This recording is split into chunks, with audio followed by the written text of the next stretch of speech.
Et pour le moment, ici à Yimbaya, l'école primaire Aïchaba, on n'a pas trouvé d'anomalie pour le moment. Tout se passe très bien. Les gens ils viennent voter comparativement à d'autres bureaux de vote qu'on a sillonnés. On a remarqué qu'il n'y a pas d'engouement dans certains bureaux de vote. Les gens n'ont pas voté. Et le plus souvent, quand on croise les gens dans les bars, cafés, ils disent je vote pour qui.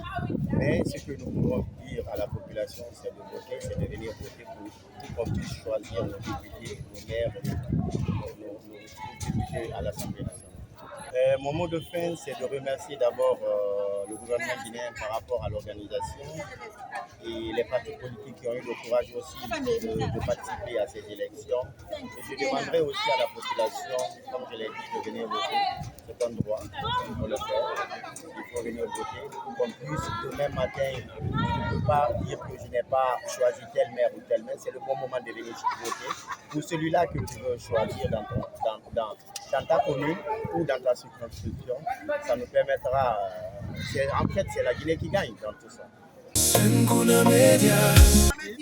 Mais tout compte faire, nous devrons mettre en tête que nous devrons faire en sorte qu'il y ait la paix. C'est dans ça que nous pouvons bâtir ensemble notre pays. Ça se passe très bien. Je n'ai pas trouvé beaucoup de monde, mais ça peut se comprendre parce qu'il est presque 14 heures. Je crois que sûrement les gens sont venus voter très tôt.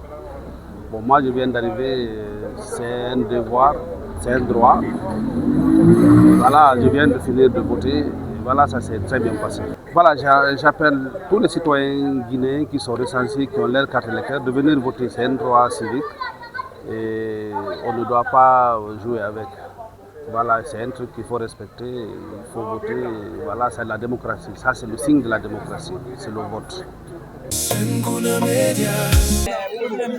Petit problème de nana mais quand même on mara nafan barbara mais à tout cas des mais pour comprendre mais quand même c'est bon on se pour comprendre tout tana na ba fa fanya mais dire mara fa ni la volta wa candidat na choisi vraiment on a des fois une décision des femmes mais après mon pour comprendre.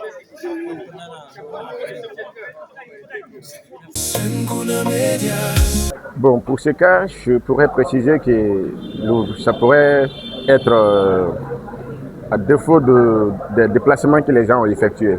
Puisque après ces séjours, par exemple à Kankan, voire l'état de Kindia aussi, il y a eu des cérémonies qui se déroulent là-bas.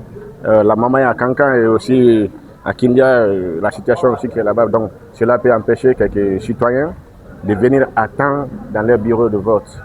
Voilà, donc ça pourrait être ces deux empêchements. Le second, je pourrais dire aussi qu'il y en a qui ne se sont pas intéressés au vote. Voulant saboter, ils se disent que bon, je m'en fiche. Parce qu'ils ont en tête qu'en Guinée, par exemple, que même si on vote ou pas, que le gagnant est déjà connu. Et c'est cette idée qu'ils veulent se partager. Et tel n'est pas le cas. Actuellement, c'est-à-dire dans le temps où nous sommes aujourd'hui, à cette période de notre président, son Excellence Mamadi Doumbouya. Donc c'est un monsieur qui a tout mis dans les normes, étant un homme de loi et de principes. Merci.